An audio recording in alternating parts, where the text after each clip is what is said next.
Alright, so here we've given the substitution to use. So just remember 4 is the same as 2 squared. 2 squared, so that's 2 squared x minus 7 lots of 2x to the power of x plus 12 equals 0. And remember these are interchangeable. So 2 to the x squared is the same thing. So this is just u squared minus 7 lots of u's plus 12 equals 0. And we can factorise that. 3 4s are 12, and we want a minus. Yeah, that's right. Alright, so we get a 3 and a 4 for u, but don't forget we're solving for x. So that means 2 to the x has to equal 3, or 2 to the x has to equal 4. So of course this one's nice and easy.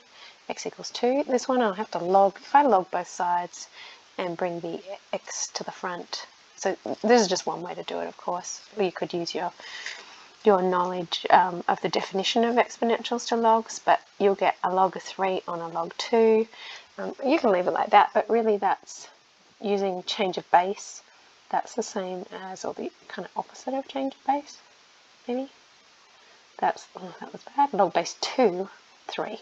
That's log 3 on log 2 is the same as log base 2, 3. So for this one I'd go, therefore, my solutions are x equals, I wrote them badly, so I'll write them, log base 2 of 3 and 2. Okay, looking at the second one, I've got 3 e to the x squared minus 11 e to the x minus 4 equals 0. So 3u squared minus 11u's minus 4 equals 0. So it's a prime. So 4 3s are 12. So minus 12 but plus 1. So my u would be negative a third and 4. But u is, in this case, e to the x. Now, can it ever equal? No solution for that, because we know e to the x is always greater than 0. So that won't work. What about this one? E to the x equals 4.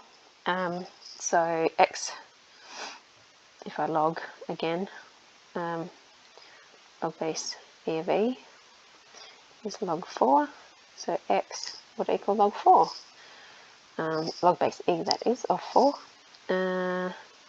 Yeah, or you could just use the inverse function to know that, but otherwise. And then the third one, it tells you to use u equals log base e of x.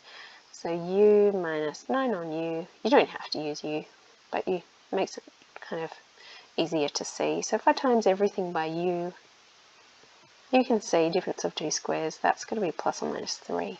So I am going to get that log x is plus or minus 3, which means I'm solving for x, remember.